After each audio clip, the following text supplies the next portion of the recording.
रहस्यमयी हवेली। गांव के एक किनारे पर एक पुरानी और उजाड़ हवेली थी, जिसे लोग भूतिया हवेली कहते थे।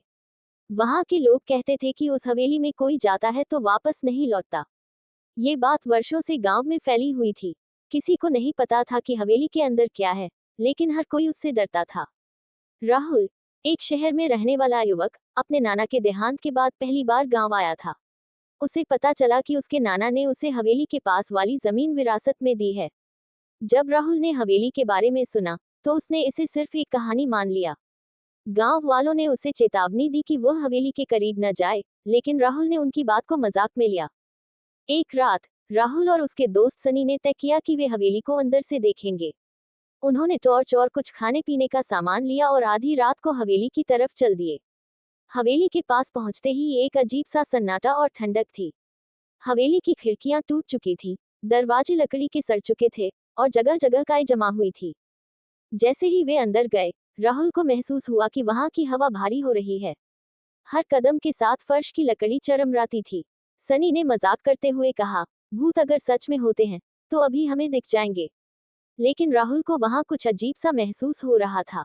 जब वे हवेली के हॉल में पहुंचे, तो उन्हें वहां एक पुरानी पेंटिंग दिखाई दी। पेंटिंग में एक महिला थी, जिसकी आंखें ऐसी लग रही थी जैसे वे उन्हें घूर रही हों। तभी अचानक हवेली के दरवाजे अपने आप बंद हो गए। सनी डर के मारे चीख पड़ा, लेकिन राहुल ने उसे शांत किया।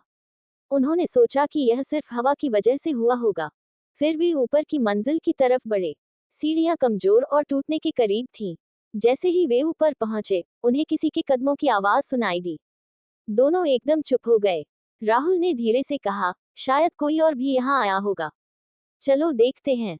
जब वे एक कमरे के पास पहुंचे, तो दरवाजा अपने आप खुल गया। कमरे के अंदर एक झूला था, जो धीरे धीरे हिल रहा था। वहां कोई नहीं था, लेकिन झूले का हिलना रुक ही नहीं रहा था। तभी उन्होंने एक धीमी सी हंसी सुनी। दोनों का दिल तेजी से धड़कने लगा। उन्होंने टॉर्च की रोशनी चारों ओर घुमाई, लेकिन कोई नजर नहीं आया। अचानक उन्हें एक महिला की परछाई दिखाई दी। वह एक कोने में खड़ी थी। उसके बाल बिखरे हुए थे, और उसकी आंखें चमक रही थीं। वह धीरे धीरे उनकी तरफ बढ़ने लगी। राहुल और सनी ने भागने की कोशिश की, लेकिन दरवाजा बंद हो चुका था। महिला ने एक भयानक आवाज में कहा, तुम यहाँ क्यों आए हो? ये जगह तुम्हारे लिए नहीं है। राहुल ने हिम्मत जुटाकर पूछा, तुम कौन हो? और यहाँ क्या हो रहा है?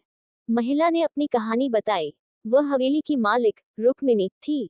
कई साल पहले, उसका पति एक लालची व्यापारी था। उसने हवेली को लेकर धोखा दिया और रुक्मिनी को मार दिया। तब से उसकी आत्मा इस हवेली में भटक रही थी। हर कोई जो यहाँ आता था, उसे वह अपनी कहानी सुनाती थी। लेकिन अगर कोई उसकी मदद करने से इनकार करता, तो वह उसे कभी वापस नहीं जाने देती। राहुल ने रुक्मिनी से कहा, अगर तुम्हें शांति चाहिए, तो हम तुम्हारी मदद करेंगे।